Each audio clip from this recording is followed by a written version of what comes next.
मुसलमानों को यह संदेश समझना पड़ेगा कि जो बात आपके लिए कहा जा रहा है वो आपकी जमीन को कब्जा करने वाले लोग 17 सालों में मुसलमानों के घरों में खुशी के चिराग जले हैं नौकरियों की वजह। नीतीश कुमार जी कभी जात की राजनीति नहीं। क्या मुसलमान युवक युवतियों को अगर नौकरियां मिली हैं तो क्या बीजेपी की उसमें भूमिका नहीं है? तेजस्वी यादव जी ये दावा कर सकते हैं कि भाई हमारे पिताजी ने या हमारी माता ने अपने राज्य में इतने लाखों लोगों को नौकरियां दी। सरकार में एक महत्वपूर्ण पार्टनर था, वो धर्म के नाम पे लोगों को लड़ाने का काम कर रहा है। दंगे जब नहीं हुए तो आप समझिए ये बहुत बड़ी बात है ना कि आरजेडी अपने गिरबान में भागलपुर दंगे में जिस व्यक्ति को सबसे ज्यादा कल्प्रिट माना गया वो लालू जी के राज्य में खुला घूमता रहा और नीतीश कुमार जी की जैसे ही सरकार आई वो जेल के अंदर बंद हो गए। आरजेडी के जो कोर वोटर्स हैं वो अपने ही कोर वोटर के साथ धोखा करते हैं सेकुलरिज्म के नाम पे। मुस्लिम हो या हिंदू हो, हम सेकुलर तरीके से सबके विकास के लिए काम करेंगे। बिहार में एनडीए की सरकार बनी, नीतीश कुमार ने बहुमत भी साबित कर लिया। खेला की चर्चा हर तरफ हो रही थी, लेकिन इन सब चीज़ों के बीच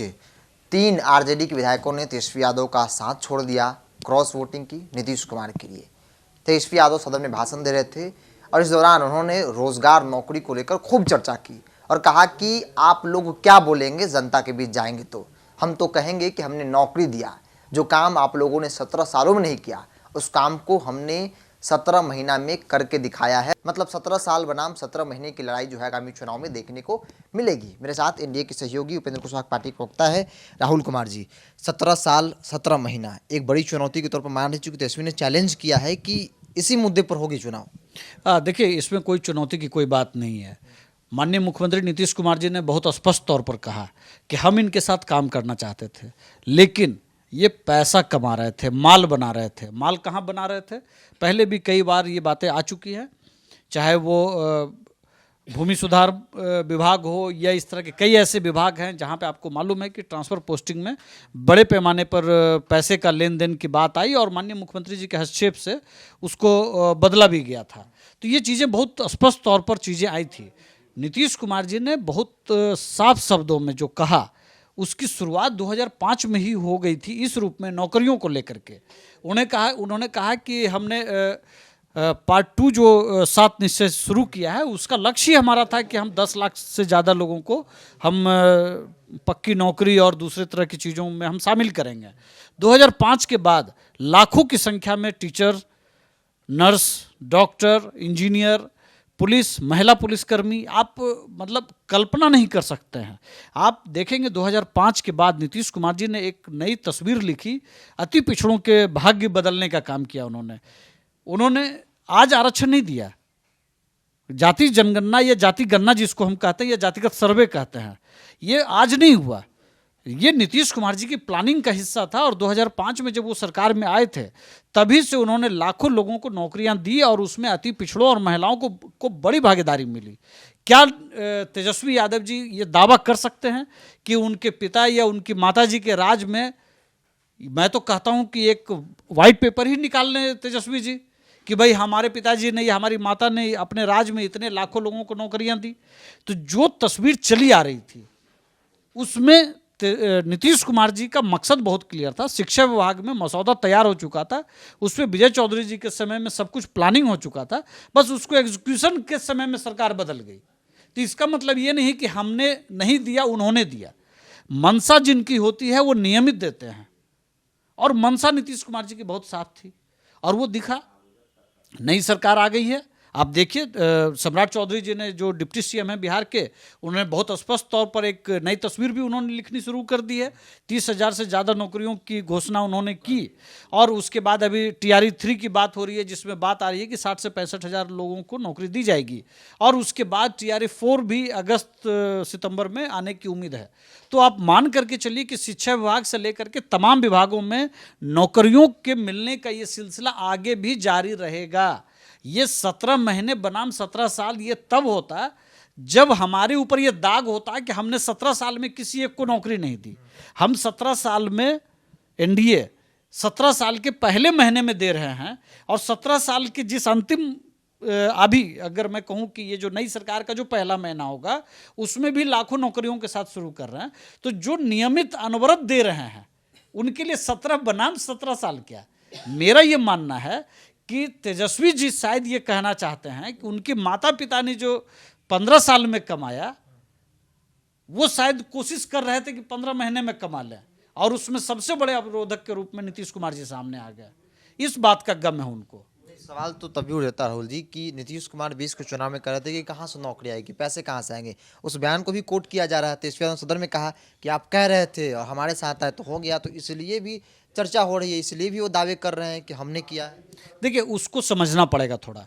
जिसमें नीतीश कुमार जी कहते हैं और नीतीश कुमार जी करते हैं, हम चिंतित हैं कि कैसे होगा, लेकिन हम प्लान बनाते हैं, हम उसको एग्जीक्यूट करते हैं। तेजस्वी जी ने कहा कि हम पहली कलम से 10 लाख नौकरी, पहली कैबिनेट में पहली कलम से हम 10 लाख लोगों को नौकरी देंगे। क्या उन्होंने दिया? नहीं दिया ना। नीतीश कुमार जी ने कहा कि बहुत मुश्किल है बिहार की जो स्थिति और संसाधन है, लेकिन हम प्रयास लगातार करते रहे और उस प्रयास का फल निकला, दिया हमने। हमने चिंता जाहिर की कि ये घर कैसे चलेगा, लेकिन हमने एक प्रयास भी किया और घर चला के दिखाया, और आगे भी हम चला करके दिखाएंगे। जिस चीज़ की बात कर रहे थे नीतीश कुमार जी और जिस बात की बात तेजस्वी जी कह रहे हैं, दोनों में फ़र्क है। हम जब चिंता करते हैं किसी बात की, उसको कारण बताया जा रहा है, और मैं कह रहा हूँ कि नीतीश कुमार जी चिंतित जरूर थे कि हम कैसे लोगों के भविष्य को जितनी जल्दी ठीक कर सकें, लेकिन जो हालात है वो बहुत बेहतर नहीं है। लेकिन नीतीश कुमार जी ने बहुत सारे कदम उठाए 7 निश्चय 2 में या 7 निश्चय 1 में, और उस लक्ष्य को लेकर के वो चल रहे हैं। तो इसमें कहीं से ऐसा नहीं था कि वो देना नहीं चाहते थे, वो दे रहे थे, और कोई अनाप शनाप बातचीत उन्होंने नहीं की। उन्होंने कभी नहीं कहा कि हम पहली कलम से दे देंगे, और उन्होंने दिया।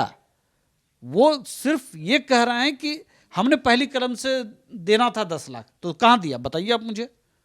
क्या जिस स्वास्थ्य विभाग में थे वो स्वास्थ्य विभाग में दिया क्या उन्होंने? और जिस शिक्षा विभाग की नौकरी को वो कह रहे हैं कि भाई हमारा मंत्रालय, हमारे मंत्री। आप पत्रकार हैं, आप मुझे बताइए, एक भी रिपोर्टिंग आपकी तरफ से हुई हो ऐसी, या कोई बयान शिक्षा मंत्री का बताइए जिसमें वो नौकरी को लेकर के बात किया उन्होंने। धर्म को लेकर ये दुर्भाग्य है कि जो सरकार में एक महत्वपूर्ण पार्टनर था, वो धर्म के नाम पे लोगों को लड़ाने का काम कर रहा था। और ये मैं तो हास्यास्पद कहूँगा इस बात को कि जिस व्यक्ति ने सत्ता में रहते हुए शिक्षा मंत्री को धर्म और राम और रामायण को लेकर के लगा दिया खिलाफ में, वो व्यक्ति जब सदन में जब विश्वास मत की बात चल रही थी, तब वो व्यक्ति अपने आप को राम सिद्ध करने में लगा हुआ था। इससे बड़ा आयरनी क्या हो सकता है राजनीति में? कल तक राम आपके लिए काल्पनिक थे, कल रामायण काल्पनिक था, उसके सारे कैरेक्टर काल्पनिक थे, और आज जब सदन में जब आपको अपनी बात रखनी पड़ी तो आप खुद को राम घोषित कर दिए। ये मतलबी लोग हैं और धर्म का इस्तेमाल अपने सुख और दुख के लिए करते हैं।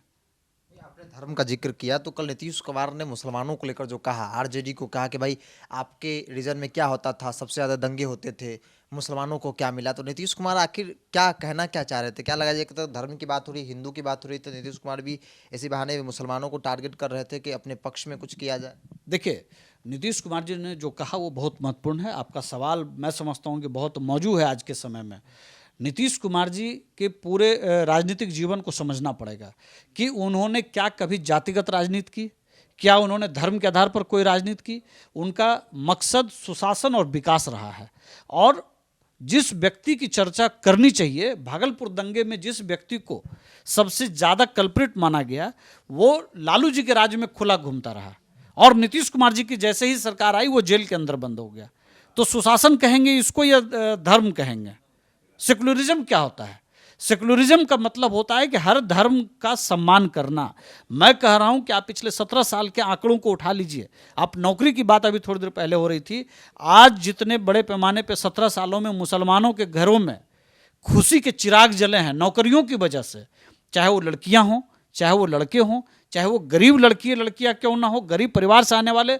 हज भवन के अंदर जिस तरह से नीतीश कुमार जी ने प्लानिंग के साथ बड़े पैमाने पे मुसलमान युवक और युवतियों को मुख्य धारा में लाने का काम किया, और दंगे जब नहीं हुए तो आप समझिए ये बहुत बड़ी बात है ना। और मैं तो कहूँगा कि आरजेडी अपने गिरवान में झाके। 2020 का चुनाव सभी को याद रखना चाहिए, और मैं आज भी कहता हूँ राज्यसभा का चुनाव है ना, अभी राज्यसभा के चुनाव में जिस व्यक्ति को पहले भेजा गया था वो एक मेडिकल कॉलेज के मालिक थे, कभी आरजेडी के कार्यकर्ता नहीं थे, लेकिन अब्दुल बारी सिद्दीकी हैं और तमाम लीडर ऐसे हैं जिनको हाशिए पर डाला गया। मैं कम से कम 1 दर्जन सीटों का नाम ले सकता हूं जब 2020 में सेक्युलरिज्म के नाम पे लड़ने वाली पार्टी अपने मुसलमान उम्मीदवारों को हराने में क्या कुत्सित खेल किया है, अगर उसको ठीक से एनालिसिस किया जाए तो मैं कह सकता हूं, जैसे पारू है, अब्दुल वारिस सिद्दीकी क्वेटी से लड़े, गौरव बैराम है, जाले है, बिस्फी, औराई, ढाका, सुपौल, सुरसंड, फरबिसगंज, नरपतगंज, ये सीटें ऐसी हैं जहां पे जो मुस्लिम उम्मीदवार थे महागठबंधन के, उनको उतने ही वोट मिले जितना वहां मुसलमानों की संख्या थी। इसका मतलब है कि तेजस्वी जी अपने ही कार्यकर्ताओं को वोट देने से या तो रोका, या उनके कार्यकर्ताओं ने उनकी बात नहीं सुनी। तो सेक्युलरिज्म सिर्फ उनकी राजनीति को बचाने की है। क्या नीतीश कुमार जी पर इस तरह के कोई आरोप लग सकते हैं? नीतीश कुमार जी कभी जात की राजनीति नहीं की है। जिसको कहा जाता है कोर वोट, उस कोर वोट का, जो लालू जी का जो कोर वोट है, उसका आज बहुत, मैं उदाहरण देना चाहूँगा, बांका है या मधेपुरा है, कई ऐसी सीटें हैं जहाँ से सांसद आरजेडी के कोर वोटर का है। विजेंद्र यादव बहुत सम्मानित मंत्री हैं जदयू की तरफ से, सम्मान में कोई कहीं कमी नहीं है। तो नीतीश कुमार जी एक जात की राजनीति नहीं करते हैं, एक बिरादरी की राजनीति नहीं करते हैं। तो कल अगर उन्होंने मुसलमानों को लेकर के जो बात कही, तो मुसलमानों को ये संदेश समझना पड़ेगा कि जो बात आपके लिए कहा जा रहा है वो आपकी ज़मीन को कब्जा करने वाले लोग हैं। मैं 1 दर्जन में उदाहरण दे सकता हूं जहां मुसलमान समाज के जमीनों को कब्जा किया है उनके कार्यकर्ताओं ने। आप उठा लीजिए सीओ ऑफिस से रिकॉर्ड, भू राजस्व विभाग से रिकॉर्ड उठा लीजिए। लेकिन समझना पड़ेगा, नीतीश कुमार जी जब ये चिंता जाहिर कर रहे हैं तो वो ये कहते हैं कि मैं सभी लोगों का तरक्की चाहता हूँ, सभी लोगों का विकास चाहता हूँ। उन्होंने तो देखिए कहा, लेफ्ट के लोगों को भी, कांग्रेस के लोगों को भी कहा। उन्होंने कभी नहीं कहा कि मैं नफरत करूँगा विकास के मामले में। उन्होंने सीधा कहा कि मुस्लिम हो या हिंदू हो, हम सेकुलर तरीके से सबके विकास के लिए काम करेंगे। आप समझिए, इसी एनडीए में चाहे बीजेपी की आप जितनी आलोचना कर लीजिए, लेकिन इसी बीजेपी की सरकार में नीतीश कुमार जी ने एक भी दंगा नहीं अगर होने दिया, तो क्या बीजेपी की उसमें सकारात्मक भूमिका नहीं है? क्या मुसलमान युवक युवतियों को अगर नौकरियां मिली हैं तो क्या बीजेपी की उसमें भूमिका नहीं है? क्या ये नीतीश जी के राज में ये संभव नहीं हुआ कि एक मुस्लिम मुख्य सचिव बना? क्या उसमें बीजेपी का कोई योगदान नहीं है?